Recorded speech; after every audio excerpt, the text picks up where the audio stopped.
अस्सलाम वालेकुम व्यूअर्स, मैं हूं समीना पाशा। उम्मीद है आप लोग खैरियत से होंगे। व्यूअर्स, कुछ आम खबरें और अपडेट्स लेकर इस व्लॉग में आपके सामने हाजिर हैं जनाब। इंपॉर्टेंट खबरें हैं जी, क्योंकि आज़ाद कश्मीर में आज पहले मरहले का इलेक्शन था जिसमें मीरपुर डिवीज़न में आज पोलिंग का अमल हुआ।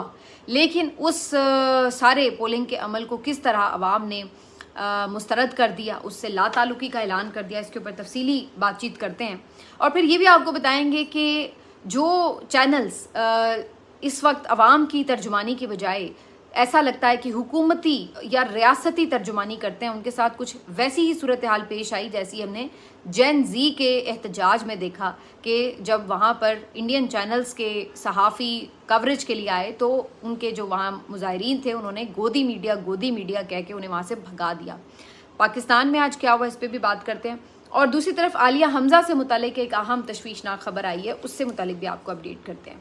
काफ़ी कुछ है इस व्लॉग में। आपसे रिक्वेस्ट है कि चैनल को सब्सक्राइब कर लें अगर अभी तक सब्सक्राइब नहीं किया। तो बात कर लेते हैं जी, जमहूरियत बेहतरीन इंतकाम है।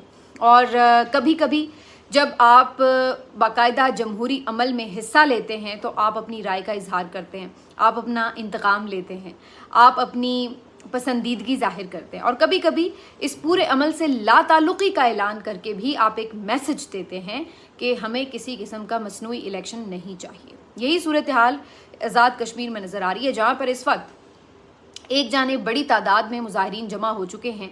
और रावला कोट दरेक में ईदगाह का जो इलाका है वहाँ पर हज़ारों की तादाद में इस वक्त मुजाहिरीन मौजूद है। दीगर इलाकों से भी इकट्ठे होकर एक बड़े जम्मे गफ़ीर में बदल चुके हैं और इसमें ख़वातीन भी शामिल हैं।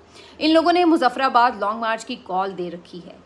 तो जहाँ ये लोग अपने हुकूक के लिए खड़े हैं और पिछले तकरीबन 1.5 से 2 महीने के दौरान जो उनके साथ सुलूक किया गया है, यानी उनकी नाकाबंदी कर दी गई, उनका इंटरनेट बंद कर दिया गया, उनके साथ ताकत का इस्तेमाल किया गया, और इस सारी सूरत हाल के दौरान जो इलेक्शन रख दिया गया बीच में कि जी पोलिंग भी होगी, इलेक्शन भी होगा, इसको वहाँ के अवाम ने सिर्फ एक मजाक करार दिया।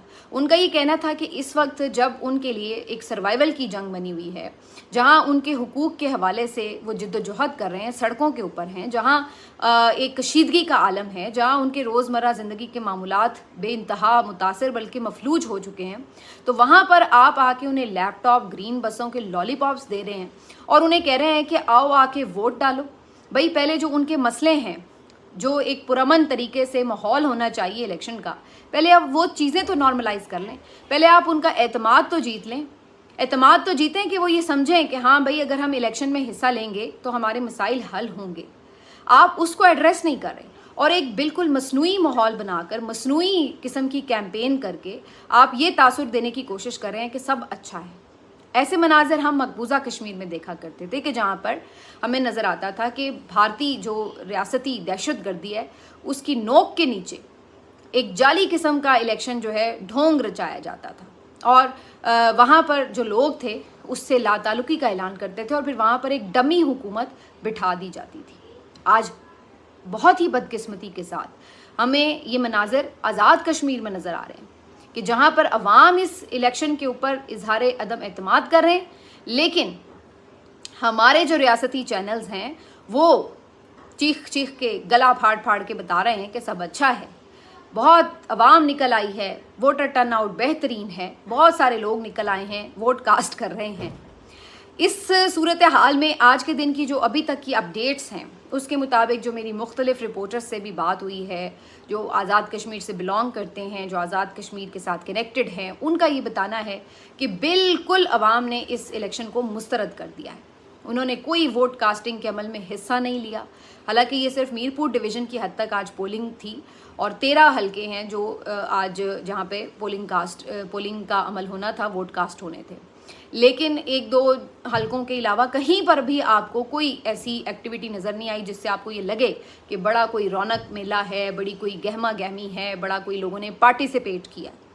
टोटली आपको एक खामोशी और सन्नाटा नज़र आ रहा है। बहुत कोशिश की बयानियाँ बनाने की कि जी लोग निकल आए हैं, नून लीग के जो पेड अकाउंट्स हैं वो शुरू हुए हैं, लेकिन वो मुंह से तो लिख रहे हैं कि लोग निकल आए हैं, लेकिन ऐसी कोई तस्वीर, ऐसी कोई वीडियो नहीं दिखा सके, कोई लंबी कतारें लगी हुई हैं और वाकई वोट कास्ट करने के लिए लोग पहुंचे हुए हों। तो इस सूरत हाल में जो हमें नज़र आता है कि अवाम वहाँ की बहुत अपने थॉट्स में क्लियर है और उनको पता है कि उन्होंने क्या करना है। उन्होंने इस इलेक्शन को बुरी तरह से मुस्तरद किया और जो अभी तक हमारे पास इत्तलात आ रही हैं, तकरीबन सारा दिन गुजर चुका है, पोलिंग का वक्त भी ख़त्म हो चुका है, तो जो हमें ख़बरें मौसूल हो रही हैं उसके मुताबिक 10 से 15% के दरमियान ही कहीं टर्न आउट की शरह है, इससे ज़्यादा वोट कास्ट नहीं हुए। और कुछ जगहें तो ऐसी हैं जहाँ पे कोई वोट कास्ट नहीं हुए, बिल्कुल सन्नाटा ही रहा है सारा दिन। तो बहरहाल ये तो ग्राउंड रियलिटीज़ हैं जो हम आपको बता रहे हैं। बाकी अगर आप चैनल्स लगाएंगे तो आपको पता चलेगा कि हज़ारों कारकुन निकल आए और लाखों वोट कास्ट हो गए।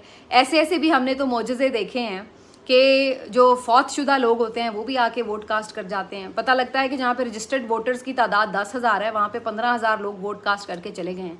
तो माशाल्लाह जो हमने इलेक्शन 2024 से देखने शुरू किए हैं इस मुल्क में, उसके बाद से तो आप कोई भी मोजज़ा बर्पा कर सकते हैं ना। मतलब रजिस्टर्ड वोटर से ज़्यादा लोग वोट कास्ट कर सकते हैं, फौत हुए हुए लोग वोट कास्ट कर सकते हैं। जहाँ पर कोई वोट डालने के लिए बंदा और बंदे की ज़ात नज़र नहीं आती, एकदम पोलिंग स्टेशन का जब डब्बा खुलेगा तो पता लगेगा कि उसमें तो लाखों वोट कोई जिन भूत आके कास्ट कर गए हैं। तो हमने ये तमाम तमाशे 2024 के इलेक्शन में भी देखे हैं कि किस तरह नंबर्स बदले जाते हैं, किस तरह रात को 3 बजे रिटर्निंग ऑफिसर बदले जाते हैं, किस तरीके से फॉर्म 45 और 47 का आपस में कोई रब्त नज़र नहीं आता। तो अब इस तरीके से आपने रिजल्ट जारी करने हैं तो वो तो आप जैसे मर्जी करते हैं और वो होंगे, आप देखेंगे। मतलब शाम तक आपको पता चल रहा होगा कि जी बड़ा टर्नआउट भी निकल आया और बड़ा जनाब वोट पड़ गया नून लीग को, या पता नहीं कुछ सीटें पीटीआई पीपल्स पार्टी को भी मिल जाएंगी। लेकिन कहने का मकसद ये है कि हक़ाइक़ तो अपनी जगह रिकॉर्ड हो रहे होते हैं, उससे आप इनकार नहीं कर सकते। आप जितनी मर्जी धूल झोंकने की कोशिश करें, आप ताकत के बल के ऊपर कुछ भी रिज़ल्ट बना सकते हैं, लेकिन जो वहाँ की रियलिटीज़ हैं वो तो ऑन रिकॉर्ड सबको नज़र आ रही हैं। और वो तो ख़ुद इनके जो वहाँ के बड़े पहुँचे हुए फन्ने खां किस्म के आईजी हैं कश्मीर के, उन्होंने भी आके कहा कि मैं ज़बरदस्ती आवाम से वोट नहीं डलवा सकता। और कुछ इनके जो हामी सहाफ़ी हैं वो आके तावीलें दे रहे थे कि वो लोग बड़ा सोते हैं वहाँ पे जी, आधी आधी दिन उनकी दोपहर जो है वो सोते गुजर जाती है, उसके बाद वो निकलते हैं और वोट कास्ट करते हैं। तो बड़ी तौजीहात पेश करने की कोशिश की गई, लेकिन इन दी एंड भी 0/0 ही सूरत हाल रही। अब इस ढोंग इलेक्शन के बाद आप जो मर्जी कर लें वो अपनी जगह, लेकिन इससे पता क्या चला? इससे 2-3 चीज़ें पता चलती हैं। पहली चीज़ तो ये कि जो मैंने जिक्र किया कि अफसोस की बात यह है कि आप ने आज हमें ये मनाजिर दिखाए जो कि हम नहीं देखना चाहते। आज़ाद कश्मीर में हम चाहते हैं कि वहाँ पे जमहूरियत हो, हम चाहते हैं वहाँ पे भरपूर पार्टिसिपेशन हो लोगों की, हम चाहते हैं वहाँ पे उनके साथ बातचीत के साथ मसले हल होने चाहिए थे। और वहाँ पर जो तीसरी मकबूल पार्टी है यानी पीटीआई, वो इस इलेक्शन में बाकायदा पार्टिसिपेट कर रही होती है, एक भरपूर जमहूरी माहौल होता, उनके पास भी उनका इलेक्शन होता, वो भी अपनी कैंपेन करते और एक साफ शफाफ इलेक्शन का इंतज़ाम होता जिस पे तमाम जमातें और तमाम वोटर्स एतमाद का इजहार करते। तो फिर तो मज़ा भी था। इस पूरे इलेक्शन एक्सरसाइज से एक बात और साबित हुई, वो ये कि पाकिस्तान तहरीक इंसाफ का जो इलेक्शन बॉयकॉट का फ़ैसला था वो दुरुस्त था।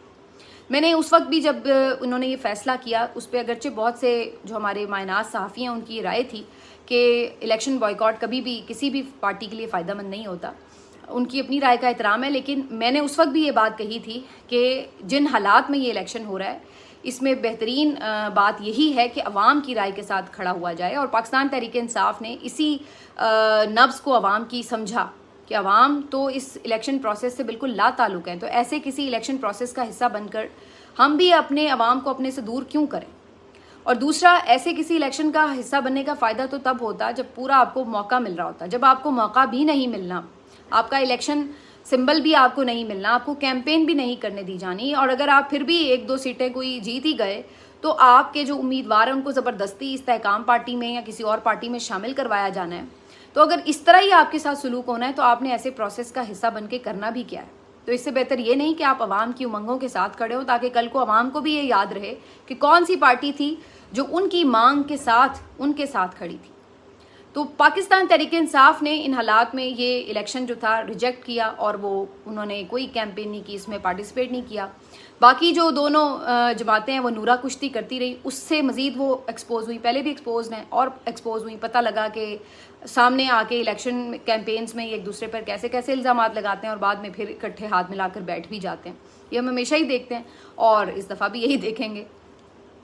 तो दूसरी बात तो ये मज़ीद साबित हो गई। तीसरी चीज़ जो इस इलेक्शन से साबित हो रही है, इस पूरे प्रोसेस से, वो मीडिया की डिसक्रेडिबिलिटी भी है। मीडिया तो पहले ही पाकिस्तान का बहुत अपने आप को डिस्क्रेडिट कर चुका है, बिल्कुल एक माउथ पीस मीडिया बन के। आज एक वाकया भी पेश आया कि ARY की जो टीम है वो वहाँ पहुँची इलेक्शन कैंपेन को कवर करने के लिए, इलेक्शन पोलिंग डे को कवर करने के लिए, और वहाँ पर जो उनके रिपोर्टर थे वो जैसे ही रिपोर्टिंग स्टार्ट करते हैं तो वहाँ पर जो मकामी लोग हैं वो उनको आके बातें सुनाना शुरू कर देते हैं और उनको वो बाकायदा रियलाइज़ कराते हैं कि जनाब आप यहाँ पे झूठ बोल रहे हैं। आके कौन सा यहाँ पे जमे गफ़ीर है जो इलेक्शन में पार्टिसिपेट कर रहा है, लोग बड़ा कोई वोट डालने आ गए, आप झूठ बोल रहे हैं। और उन्होंने वहाँ पे उनको ठीक ठाक रिपोर्टर साहब को शर्मिंदा किया। तो मुझे वही मनाजिर याद आ गए जो जेन ज़ी के एहतजाज में हमने भारत में देखे थे कि जब वहाँ पे गोदी मीडिया के लोग पहुँचे तो उन्होंने उनको अच्छा खासा शर्मिंदा किया, गोदी मीडिया के नारे लगाए और कहा कि तुम लोग तो हुकूमती टाउट हो, तुम लोग तो हुकूमती माउथ पीस हो, तुम तो वही बात करते हो जो हुकूमत तुम्हें कहती है, तो तुम यहाँ क्या लेने आए हो? जब तुमने हमारी बात ही नहीं करनी, जब तुमने हमारे पॉइंट ऑफ व्यू को अपने चैनल पे जगह ही नहीं देनी, स्पेस ही नहीं देनी, तो फिर फ़ायदा क्या यहाँ आने का? निकलो यहाँ से। और उन्हें भगा दिया।